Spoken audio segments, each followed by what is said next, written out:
All right, let's talk about one of history's great paradoxes. How does a revolution that fights for the people end up taking literally everything from them? Today, we're diving deep into a policy called war communism. And that's the big question, isn't it? The Bolsheviks came to power with this incredibly powerful, simple slogan: peace, land, and bread. But just a few years later, that same government was sending armed squads to forcibly take grain from starving peasants. So, what happened? Well, the answer is tangled up in the brutal reality of a civil war and a desperate, claws-out fight to just hold on to power. So, to really get why they made such radical moves, you first have to understand the absolute crisis they were in. You see, the Bolshevik Revolution wasn't some clean victory lap. Nope, it was the starting gun for a new conflict that was even bloodier.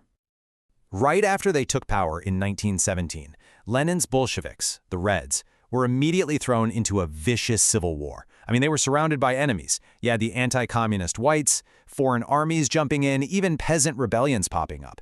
Their brand new state was on the verge of collapsing from day one. This was a battle for sheer survival. So, facing total annihilation, the Bolsheviks came up with a desperate, all-in solution. It was a policy designed to remake the entire country for one single purpose: winning the war. And that policy was called war communism. Now, this wasn't just some economic plan they drew up in a boardroom.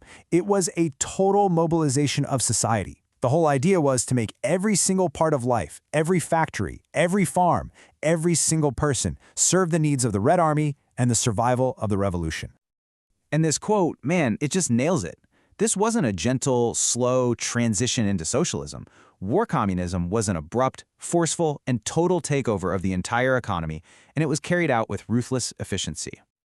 So what did communism on steroids actually look like on the ground? Well, it meant the complete centralization of the economy.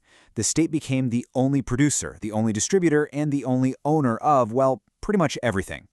This whole policy really rested on four main pillars. First, the state just seized control of all major industries. Second, and this was the really controversial one, was requisitioning. That's where armed squads would go out and forcibly take grain from peasants. Third, you had strict rationing for everybody. And finally, all private businesses were nationalized and private trade was just outlawed. The state was now in charge of the whole shebang. But look, these brutal economic moves, they weren't just about the economy. They were tools for winning the war, for crushing anyone who disagreed, and for centralizing all power into the hands of the Bolshevik Party. And that's the crucial thing to understand here. This was a top-down response to an existential threat. Every single one of these policies was designed to funnel resources straight to the Red Army and to just eliminate any internal challenge to Bolshevik rule, whether that came from rival political parties or even striking workers. And you can really see why this centralization was so effective when you look at who they were fighting. The whites, they were a mess. A fractured coalition of different groups with different leaders like Kolchak and Denikin who couldn't even agree on a common goal half the time. And the Greens were basically local peasant armies fighting for their own patch of land. But the Reds, they had a unified command structure and a single ruthless objective. This centralized structure gave the Reds some huge advantages.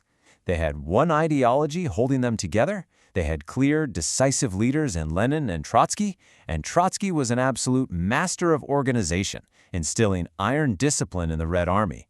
And critically, they kept the support of a lot of peasants by promising them land, even while they were taking their grain.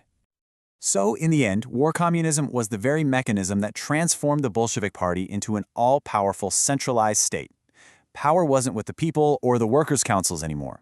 Instead, it was concentrated in this tiny group at the very top, the Politburo. The war itself literally forged the authoritarian DNA of the Soviet government. So the Bolsheviks won. They won the war. But the way they did it, well, it came at an immense cost. A cost that would shape the future of the Soviet Union for the next 70 years. So here it is, the big trade-off. In the short term, you could argue war communism worked. It fed the army, it supplied the war effort, and it helped the Reds win. But the long-term cost was enormous. Because all those methods of control, the suppression of dissent, the extreme centralization of power, they didn't just disappear when the war ended. They became the very foundation of the Soviet state. And that leaves us with this final, crucial question. In that desperate struggle to save their revolution, did the Bolsheviks end up creating a system that completely betrayed its original promises of empowerment and freedom? That right there is the central dilemma that sits at the very heart of the entire Soviet experiment.